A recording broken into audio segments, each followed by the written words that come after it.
Il y a maintenant quelques mois, j'ai eu la chance, grâce à 2K, d'aller directement dans les studios de Firaxis à Baltimore, aux États-Unis, et d'interviewer Jake Solomon, le creative director derrière Marvel Midnight Sun. Et même plus que derrière Marvel Midnight Sun, Jake Solomon, c'est un homme pour lequel j'ai énormément d'admiration parce que il a travaillé notamment sur ma licence préférée, c'est-à-dire XCOM. Et donc forcément, quand on m'a proposé l'occasion d'aller l'interviewer, j'ai répondu par la positive, et c'est d'ailleurs triste parce que depuis quelques jours, Jake Solomon a quitté Firaxis Studio, et du coup cette interview qui était prévue pour la fin du mois de février, elle a un petit goût amer. Voilà, un petit goût amer, mais en même temps je trouve qu'elle tombe au bon moment parce qu'elle reste finalement dans l'actualité.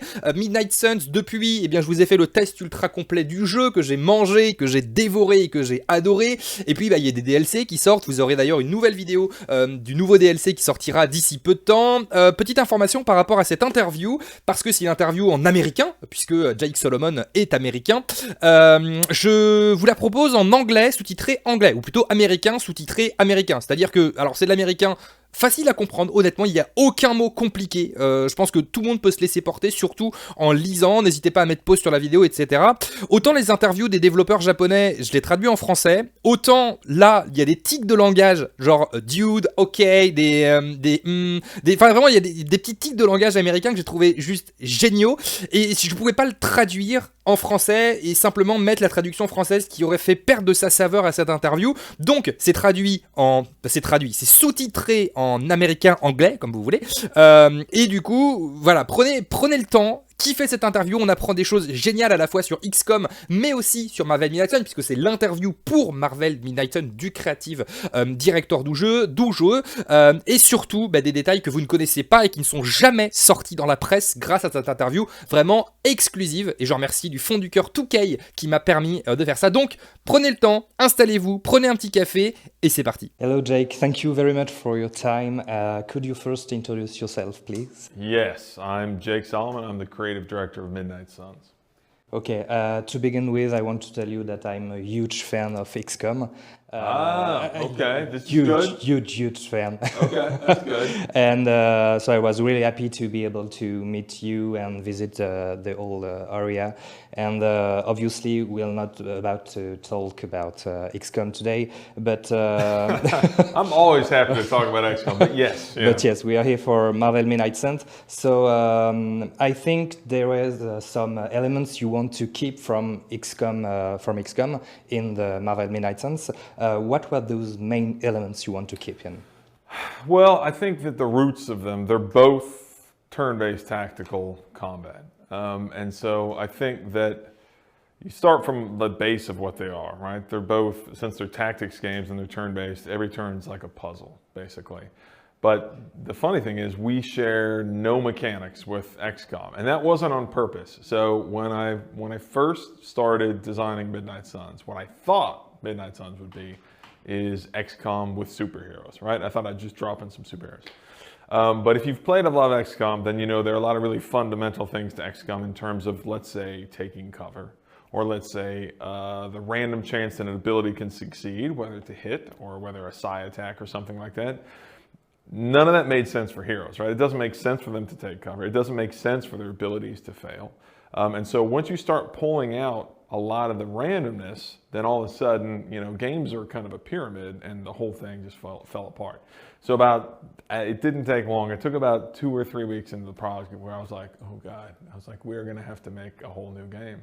So the part that you really still want to keep that sense of, okay, there's this challenging puzzle that I have to solve every turn. And I think that that's what the cards do for Midnight Suns is, in XCOM, it's almost the opposite of XCOM. In XCOM, you knew what your soldiers could do every turn. You just didn't know if it was going to work. In Midnight Suns, you know what you're going to do is going to work, but you just don't know what you can do every turn. And so in some strange way, it achieves the same things, but it's almost flipped on its head. Okay, you just answered 2 questions that I have next. Oh, good. That was about the ability of to fail without XCOM and the percentage for each action. Yeah. So well, I mean, I think it's a really interesting point because you know, the theme of Midnight Suns being around heroes and the idea of XCOM, you know, you think of the soldiers are these, their flaws are what make the game interesting. It's the randomness almost reflects the flaws of your soldiers, which you care about very much, right? And so the idea is that you're soldiers and you're trapped on the battlefield with a superior enemy. And in Midnight Suns, we had to think about it like, well, wait a minute, you're the superior enemy. Like the heroes, the villains are trapped on the battlefield with you. And so everything felt like we kind of have to achieve an opposite fantasy, but at the same time, we're making a turn-based tactical game. And so that's why I had to come up with all new mechanics. Your new game brings together a lot of superheroes of Marvels from different stories like New Mutants, X-Men, Yeah. etc. How did you choose one of those characters? Well, some of them are personal favorites. Some of them we chose because we kind of want to tell this story of my favorite comic book run was from the early 90s. It's called Rise of the Midnight Suns, right? It's an amazing comic book run. And so we brought back some of those characters, Doctor Strange, Blade, Ghost Rider. We brought back a new Ghost Rider, but you saw Johnny Blaze. He's in the very start of the game as well. So we wanted to bring back some of the old heroes, but we wanted a bigger roster. And then we added popular heroes like the Avengers. And then we kind of leaned into the idea of, well, this is a supernatural story. So I'm a very hardcore Marvel Comics fan, and so there are certain characters that I was like, these are supernatural characters, they belong in this story. And so Magic, she's a mutant, she's an X-Men, and she's, you know, a sorceress, and she's this really powerful teleporter. Nico, a lot of them we chose because they're supernatural characters, some of them we chose because players would know them more. And we get to tell the story between what is it like when you have these really popular characters, the Avengers, the world knows who they are, and then these less known characters that are equally powerful. And so we kind of play that up in the story as well as like, what is it like between these two teams? Okay, and speaking about characters, does Marvel let you work as you want for at least new visuals or costumes? Yeah, I mean, it is surprising how cool Marvel is. You know, they are the most powerful narrative IP, most popular narrative IP in the world, but it's really, they always respond. So we always take a first pass at the looks of the characters, and then we'll send them to Marvel, and then it's a discussion, and they'll say, okay, well, this is great, but, you know, what about this, or have you considered this? And they're always very enthusiastic, very positive. We've never sent them a character, and they've been like, no. They very rarely say no. They more have guidance for us. So yeah, we're able to invent the looks. I mean, some of the heroes obviously have a really classic look. I mean, Captain America is Captain America. He needs to look a certain way. But then there are characters that are less well known. Let's say like Nico Minoru. She looks very different in the comics. She doesn't have a lot of representation in media. So we were able to say, well, we think she looks like this. And so Marvel's they're very cool about all that stuff. Okay, Blade is one of the characters I like the most, Yeah. and he's coming back from a long time ago. Yes. And does he have a special place in Midnight Suns, or is equal to the others? No, I mean, yeah, Blade is probably, we consider him to be the big brother of the Midnight Sun team. Of the young kids, he's probably the big brother. I mean, he runs training for all the heroes, and so he has a special part in the story as well. And yeah, Blade's like one of the coolest characters, right? And so we obviously based him on his classic look that I think everybody would recognize. He has a very like cool 90s look with his long leather trench coat. So yeah, Blade has a big part in the storyline as one of the Midnight Suns. So yeah, we've given him a pretty big part. The idea of the central hub is something you like very much in like XCOM Yep. too, like Alien Chip.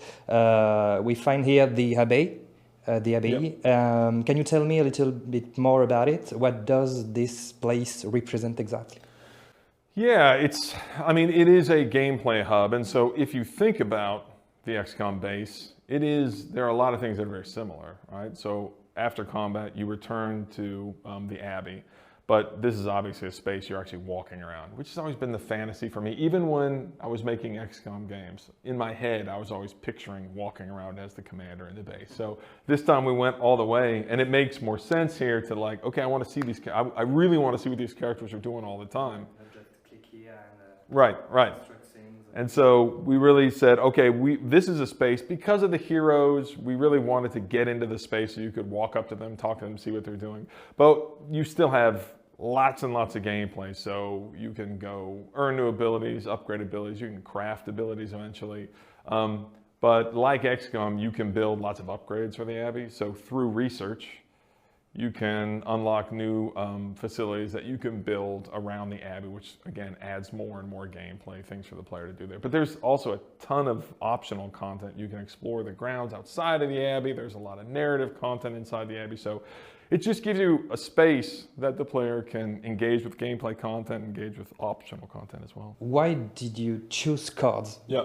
That's the big question. Yeah, I think that I can tell you why cards work, but if the question is why did I choose cards, that's also an interesting question. So again, it kind of starts with the idea of what I told you before, where my thinking, because I'm not very smart, my thinking was, okay, great, we're going to make a Marvel superheroes game, and it was just going to be XCOM with superheroes. And of course, for many, many reasons, that doesn't make any sense, right? And you find that out very quickly. And then when we took out things like the things that just didn't make sense of, let's say, a superhero compared to a soldier, and then the superhero, which we already talked about, they're not going to take cover. They're not going to fail their abilities. We couldn't even have random damage. So we had random damage in a very early iteration of the game. And let me tell you something. When you have, let's say XCOM, when you see a smaller damage number go up, you go, you can, in your head, you can be like, okay, I grazed them, or, you'd be like, well, okay, that's not great, but at least I hit. But when a low damage number came up for a superhero, you're like, what? You're like, that doesn't make any sense, because we have these big, powerful animations. So then we started drifting towards more like very set design. We said, well, the abilities shouldn't fail, and the abilities shouldn't have random damage. And then we just slowly started eroding randomness from the game. And when you take randomness out of tactical games, it is very difficult. It becomes, all of a sudden, the puzzle is not very hard to figure out. And so it was at this point that it was definitely the lowest point on the project, where it was a feeling of, okay, I don't have a design answer for this problem. We've already started this big project, and my initial thinking that this would just be XCOM with superheroes was a terrible idea. And so we knew how we wanted superheroes to feel, but we just didn't have a good puzzle for them. And at the time, I was playing Slay the Spire, and so I was just going, okay, have you played Slay the Spire? Okay.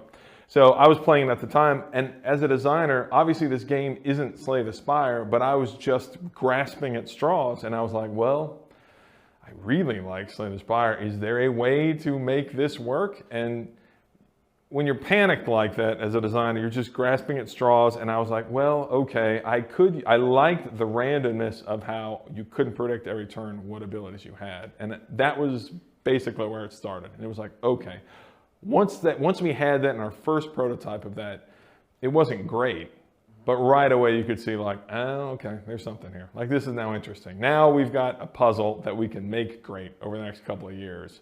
Because at least when we put the cards in, you were like, oh yeah, now I get my abilities randomly, which is really the most important part of cards. Is basically, it comes down to, you cannot predict what abilities you get every turn. That's really the change. And so because of that, and then we added more discrete stuff too. Now the enemies tell you who they're targeting, right? And so we just made a game that's much more discrete in the tactical element, but we need the big randomness then to say, okay, you can't predict what abilities you have. So every turn you're kind of like doing a new game. It's like a new mini game where you're like, all right, now I got to make this hand of cards work, basically. So that's where they came out of. Okay, thank you so much for your time. Yeah, of Thank course. you so much. Yeah, thank you. Thank you for your answers.